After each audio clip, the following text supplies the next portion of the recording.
بسم اللہ الرحمن الرحیم۔ السلام علیکم ورحمۃ اللہ وبرکاتہ۔ حضرت فضیل بن عیاض اور خلیفہ ہارون رشید کا سبق آموز واقعہ۔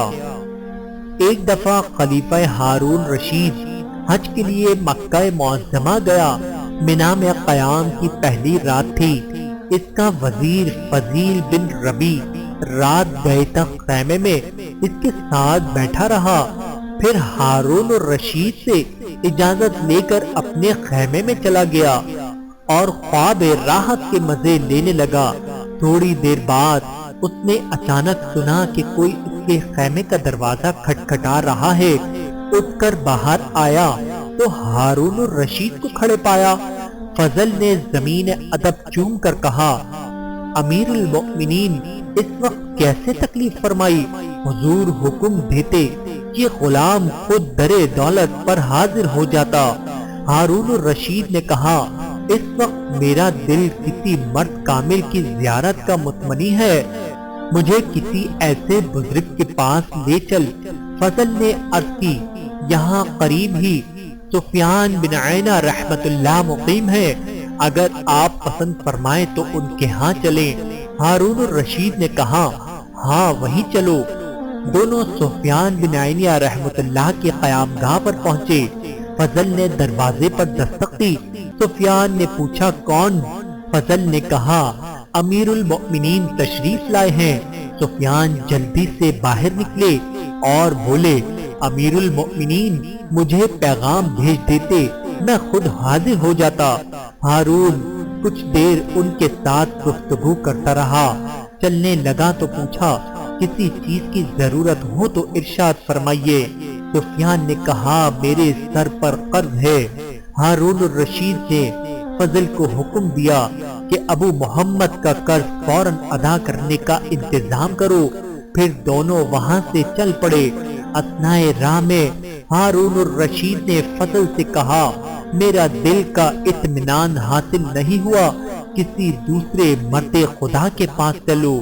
فضل نے کہا، امیر المؤمنین فلاں جگہ محدث عبد الرزاق بن حمام بن نافع قیام پذیر ہیں۔ ہارون الرشید نے کہا، چلو انہی کے پاس چلتے ہیں۔ فضل نے عبد الرزاق بن حمام کی رہائش گاہ کا دروازہ کھٹکھٹایا تو اندر سے عبد الرزاق نے آواز دی، کون ہے؟ فضل نے جواب دیا، امیر المؤمنین آپ سے ملاقات کرنا چاہتے ہیں۔ عبد الرزاق اجلس سے باہر نکلے اور بولے، امیر المؤمنین مجھے طلب فرما لیتے، میں خود حاضر ہو جاتا۔ ہارون الرشید سے بھی تھوڑی دیر تک گفتگو میں مصروف رہا اور چلنے کا ارادہ کیا۔ چلتے چلتے عبد الرزاق سے پوچھا، آپ پر کوئی قرض تو نہیں ہے؟ عبد الرزاق نے جواب دیا، امیر المؤمنین میں اتنی رقم کا مقروض ہوں۔ ہارون الرشید نے فضل کو حکم دیا کہ ابو العباس ان کو قرض ادا کر دو۔ وہاں سے چلے تو ہارون الرشید نے فضل سے کہا کہ اے ابو العباس، یہاں بھی میرے دل کی مراد پوری نہیں ہوئی، چلو کسی اور کے پاس چلیں۔ فضل نے عرض کی، امیر المؤمنین اس طرف فضیل بن عیاض مقیم ہے۔ ہارون الرشید نے کہا، تو آؤ اب انہی کے پاس چلتے ہیں۔ دونوں حضرت فضیل بن عیاض کے خیمے پر پہنچے۔ اس وقت وہ نماز پڑھ رہے تھے یا بروایت دیگر قرآن کریم کی تلاوت کر رہے تھے۔ جب فارغ ہو گئے تو فضل نے دروازے پر دستک دی، پوچھا، کون ہے؟ فضل نے جواب دیا، امیر المؤمنین تشریف لائے ہیں۔ فضیل نے اندر ہی سے فرمایا، یہاں امیر المؤمنین کا کیا کام؟ ان سے کہو تشریف لے جائیں اور میرے مشاغل میں مخل نہ ہو۔ فضل نے کہا، سبحان اللہ، کیا صاحب امر خلیفہ کی اطاعت آپ پر واجب نہیں ہے؟ فضیل رحمت اللہ نے جواب میں فرمایا، میری اجازت تو نہیں ہے، ہاں حکومت زور پر اندر آنا چاہتے ہو تو تمہاری مرضی۔ یہ کہہ کر انہوں نے دروازہ کھول دیا اور ساتھ ہی چراغ گل کر دیا تاکہ ہارون الرشید کا چہرہ دکھائی نہ دے۔ ہارون الرشید اور فضل دونوں خیمے کے اندر داخل ہو گئے اور گھپ اندھیرے میں فضیل کو ڈھونڈنے لگے۔ اچانک ہارون الرشید کا ہاتھ فضیل کے ہاتھ سے مس ہو گیا۔ انہوں نے فرمایا کیا ہی نرم ہاتھ ہے، یہ ہاتھ کتنا خوش نصیب ہوگا اگر قیامت کے دن دوزخ کی آگ سے محفوظ رہے۔ ہارون الرشید نے کہا اللہ آپ پر رحمت کرے، ہمیں کوئی نصیحت فرمائیے۔ فضیل بن عیاض رحمت اللہ تیرے باپ عباس رضی اللہ تعالی عنہ رسول اکرم صلی اللہ علیہ وآلہ وسلم کے چچا تھے۔ انہوں نے ایک دفعہ حضور اکرم صلی اللہ علیہ وآلہ وسلم سے درخواست کی کہ یا رسول اللہ مجھے کسی علاقے کی حکومت عطا فرمائیے۔ حضور نے کہا اے عباس میں نے تمہیں تمہارے نفس پر امیر بنایا، ایسا نفس جو اطاعت حق میں مشغول رہے اس حکومت سے بہتر ہے جس کی ذمہ داریوں کا کوئی شمار نہیں۔ حکومت قیامت کے دن شرمندگی کا باعث ہوگی۔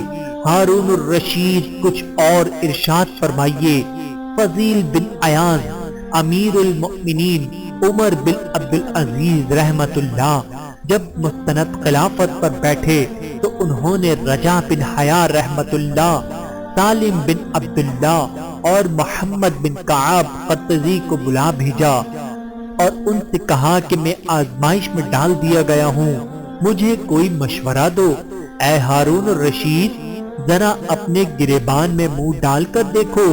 عمر بن عبدالعزیز رحمت اللہ نے تو خلافت کو آزمائش خیال کیا، لیکن تم اور تمہارے ساتھی اسے نعمت سمجھ کر اس پر ٹوٹ پڑتے ہیں۔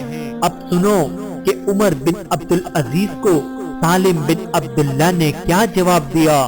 انہوں نے فرمایا اگر آپ چاہتے ہیں کہ قیامت کے دن عذاب الہی سے محفوظ رہیں تو مسلمانوں میں جو بڑی عمر کا ہے اس کو اپنے باپ کی طرح، جو آپ کی عمر کا ہے اس کو اپنے بھائی کی طرح، اور جو لڑکا ہے اس کو اپنے فرزند کی طرح سمجھیے۔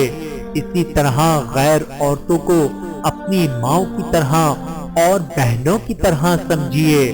راجہ بن حیا نے کہا اگر آپ قیامت کے دن حق تعالی کے سامنے شرمسار ہونا نہیں چاہتے تو مسلمانوں کے لیے وہی پسند کیجیے جو آپ اپنے لیے پسند کرتے ہیں، اور جس چیز کو اپنے لیے برا سمجھتے ہیں اسے مسلمانوں کے لیے بھی برا سمجھیے۔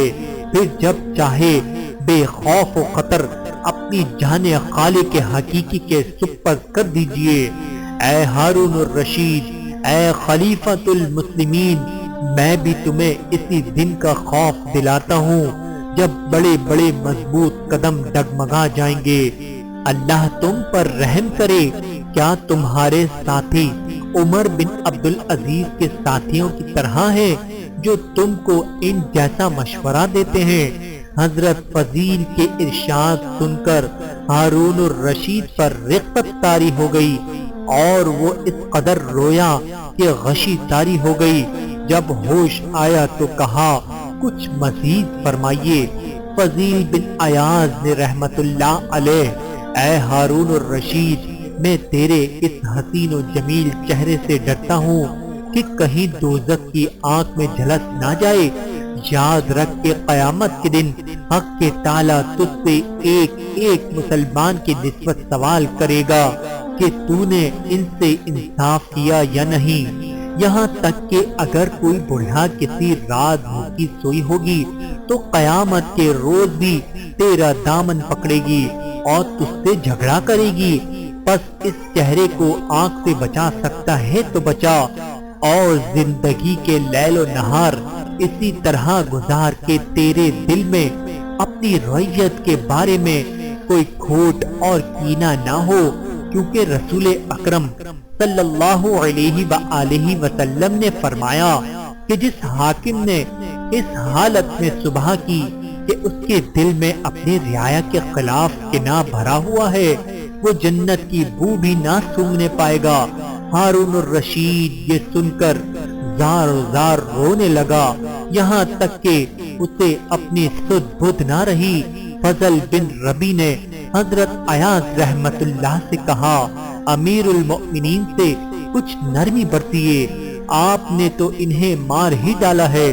ایاز رحمت اللہ نے فرمایا، اے ربی کے بیٹے، ہارون الرشید کو تم اور تمہارے ساتھیوں نے ہلاک کیا ہے، میں نے انہیں ہلاک نہیں کیا۔ ہارون الرشید کو ہوش آیا تو اس نے حضرت فضیل سے پوچھا، آپ پر کوئی قرض ہے؟ فرمایا، خدا کا قرض ہے جس کا وہ مجھ سے محاسبہ کرے گا، پس ہلاکت ہے میرے لیے جب مجھ سے باز پرس ہوگی اور میری کوئی دلیل کام نہ آئے گی۔ ہارون الرشید نے کہا، میں لوگوں کا قرض پوچھتا ہوں۔ فرمایا، میرے رب نے مجھے اس کا حکم نہیں دیا ہے کہ بلکہ یہ حکم دیا ہے کہ میں اس کے وعدے کو سچا جانوں اور اس کی اطاعت کروں۔ حق تعالیٰ کا ارشاد ہے کہ میں نے جنوں اور انسانوں کو عبادت کے سوا کسی اور غرض کے لیے پیدا نہیں کیا، مجھے نہ تو ان سے رزق حاصل کرنے کی خواہش ہے اور نہ میں یہ چاہتا ہوں کہ وہ مجھے کھلائیں۔ بے شک اللہ ہی رازق اور زبردست قوت والا ہے۔ ہارون الرشید، یہ 1000 دینار کی تھیلی ہے، میری والدہ کی میراث ہے اور خالص طیب ہے، اس کو قبول فرمائیے۔ فضیل رحمت اللہ، افسوس میری تمام نصیحتیں رائگاں گئیں اور تم نے ان کو دل میں جگہ نہ دی۔ یہ مال اس کو دو جس کی اس کو ضرورت ہے، لیکن تم اس کو دیتے ہو جس کو اس کی ضرورت نہیں۔ یہ مجھ پر ظلم نہیں کیا ہے، میں تجھے نجات دلانا چاہتا ہوں اور تو مجھے ہلاکت میں ڈالنا چاہتا ہے۔ فضل بن ربی کہتا ہے کہ پھر حضرت فضیل رحمت اللہ خاموش ہو گئے اور ہم دونوں سلام کر کے ان کی قیام گاہ سے باہر آ گئے۔ راستے میں امیر المؤمنین نے مجھ سے مخاطب ہو کر کہا، دیکھا مردان، حق ایسے ہوتے ہیں، آئندہ جب میں تم سے کہوں کہ کسی مرد خدا کے پاس لے چلو تو تم اس قسم کے فضیل بن ایاز جیسے مرد کے پاس لے جایا کرو۔ بہوالا احسن القصص۔ میرے محترم عزیزو، اس واقعے سے ہمیں یہ سبق حاصل ہوتا ہے کہ ہم کبھی دنیا کی طلب میں نہ لگیں بلکہ اپنی آخرت کی فکر کو ملحوظ رکھیں اور خود کبھی کوئی عمارت اور وزارت حاصل کرنے کی کوشش نہ کریں۔ البتہ اگر مسلمانوں کے مشوروں سے کوئی عہدہ سونپ دیا جائے تو حضرت فضیل بن ایاز رحمت اللہ کی ان نصیحتوں کو اپنے سامنے رکھیں۔ اللہ تعالی ہم سب کو عمل کرنے کی توفیق عطا فرمائے۔ آمین ثم آمین یا رب العالمین۔